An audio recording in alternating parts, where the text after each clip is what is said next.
If you love movies and movie discussions, you've come to the right place. Who am I, you ask? I am The Wiz! And I'm here today to review the 1979 sci-fi horror classic Alien, starring Sigourney Weaver, Tom Skerritt, Veronica Cartwright, John Hurt, Harry Dean Stanton, Ian Holm, and Yaphet Kotto, directed by Ridley Scott. I said it before in the last review. The reason why I'm watching this is because I really actually want to watch Aliens, but I'm the type of person that needs to go from the first chapter to the last. So I decided that I'm going to watch the first Alien. Now, not that I've had something against watching the first Alien, I've heard the first Alien movie is actually really good. Just that horror's not my bag. I don't really like horror all that much. So that was kind of the main reason why I kind of put that in the back burner for a while. But I'm now seeing it and I'm going to review it. So why don't we get right into it? And here is the review of Alien, directed by Ridley Scott. You know, there's a lot of good things about Alien that I actually really like. I like the atmosphere that is in the film. I like how slow it is in the beginning. That really ratchets up the intensity as the movie goes. But it still keeps that grounding very well. So when something does happen, the impact of the shocking things that happen in the movie really hit. I also really like the way the film looks. I like the lo-fi-ness of the tech. I like how it feels like dirty and grungy, because these are supposed to be, I believe, engineers. It's not meant to be like a high sci-fi type of thing. It's supposed to be low sci-fi, which, again, I actually like that. I think that's really good. But I will say, as the film was drawing to a close, my interest in the film started to wane. I did like the film overall, but I'm going to get into what I think the problem is, probably around spoiler time. So let's get right into performances. I think all the performances are good in this movie. If I'm going to give, I guess, one shout out to what I think is the best performance, I would probably say John Hurt, who played Kane in the film, which with what happened to him, if you already know about the movie, you know exactly what I'm talking about. There really isn't a standout when it comes to performances, but I think they were all pretty good. The writing in this film, when it comes to setting up the main conceit of the plot, which is basically that this group of people basically go to this planet, and when they hit this planet, one of the crew members gets attacked by one of the aliens that is in the ship that they find. And then after that happens, all sorts of shit breaks loose, and they have to now fight for their survival. The first 30 to 45 minutes, it doesn't get to that point, but it slowly builds up. And I think the writing in this does a really good job of not trying to have cheap scares and cheap tension tricks as the movie goes on. I think it does a really good job with this specifically. A lot of horror movies or thrillers or scary movies, they seem to have the cadence of up, down, up, down, up, down. But Alien is like a constant ratchet up. And I think it's really effective. The film starts off very slow and very deliberate, which I think really helps with the mood and the feel of the film. And then as the film goes up and up and up, the tension ratchets up further and further, and then it concentrates more on the characters, the sweatiness of everybody in the film, how hot they are, how labored their breathing is, and other things that they do in the film that really shows tension and anxiety that really works as the film goes forward throughout. Now, when it comes to the characters and the dialogue, it's serviceable, it's fine.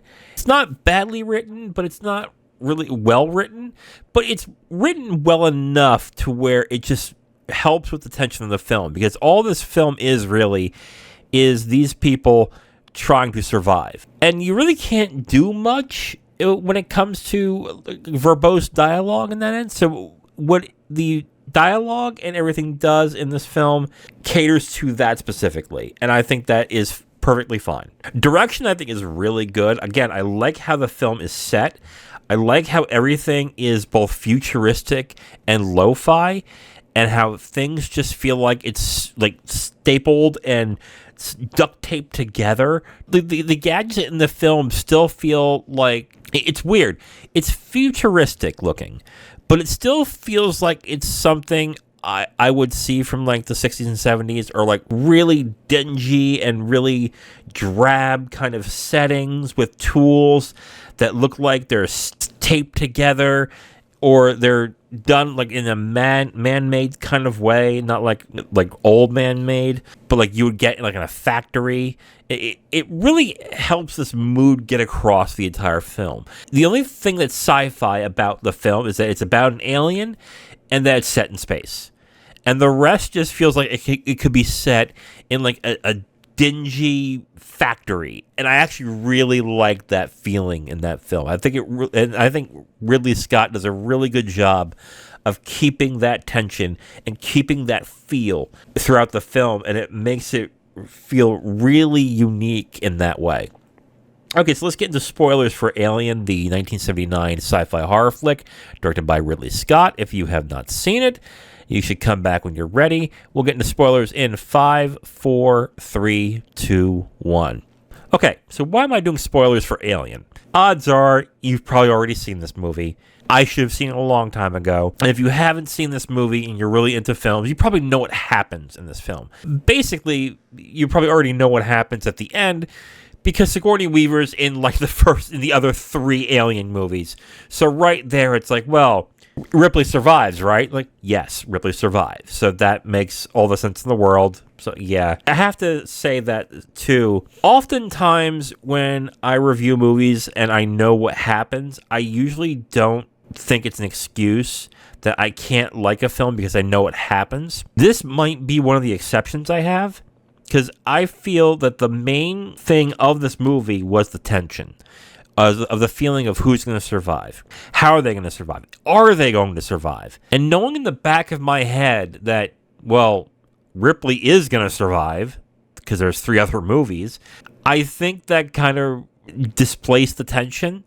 I think it's interesting what they did with the rest of the characters, because no one else survives in this movie. And then other things that happen in the film that I really already knew about still felt pretty good. For example, the chestburster scene with John Hurt, when the alien pops up out of his chest.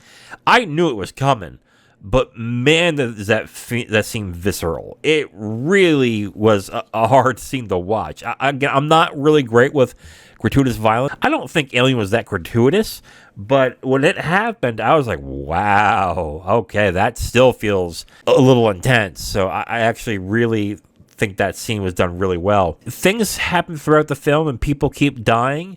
It gets a lot more interesting. I did not expect what happened with Ash in this movie. So Ash is the science officer. I didn't realize at all throughout the film that he was a robot. I didn't know that at all. I did not know anything about that specifically. So I was very surprised when Ash turned out to be a robot. Now, did it make sense once they did it? Yeah, it made sense because of how cold and how remorseless he was. On the one hand, I kind of think that knowing what happened in the end kind of ruined a bit of the film. But on the other hand, I don't think it's a bad film. I think it's a very good film. I just don't think I got the desired effect that I thought I would have gotten if I knew nothing about this film. But that's kind of hard to do in this situation because Alien has been a very important film since it came out in the 70s. And with the numerous films that it's had since, like Aliens, Alien 3, Alien Resurrection, Prometheus, blah, blah, blah, blah, it's kind of hard not to realize what happens in this movie. So, yeah, I do like the film quite a bit, but I think knowing what happens at the end kind of ruined it a little for me. So final thoughts on Alien. I think this is a great movie. I love the atmosphere. I love the way that the film looks. I love how they ratchet the tension up in a gradual way throughout the film. I really did like that aspect of the film. The performances are good. I think it's very well directed. I think in the last 30 minutes, it didn't fall apart, but I think the tension kind of dissipated. But I honestly do think it's because I knew that Ripley was going to survive. If I didn't know that, I think I would have a much different opinion and a different feeling towards it. But because I knew that, I think that kind of changed my opinion on that film. I'm going to give this 3.5 stars out of 5. I think it's a very good horror film. I think it's a very good sci-fi film. Is it one of the best I've ever seen? Not really. But then again, I'm saying this as well as somebody who's not a horror film fan, but I did enjoy this film. I thought it was very good. So 3.5 stars out of 5 for me for Alien. Good movie. I'm glad that I've seen it.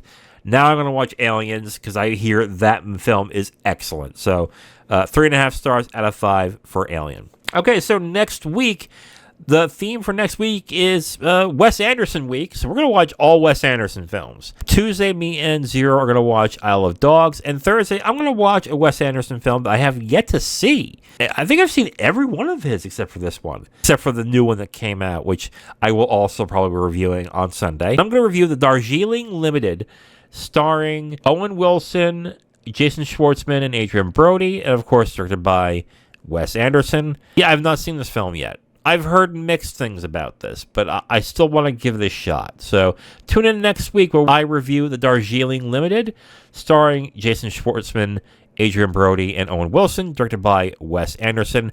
I am The Wiz, and I'll talk to you next time. Bye.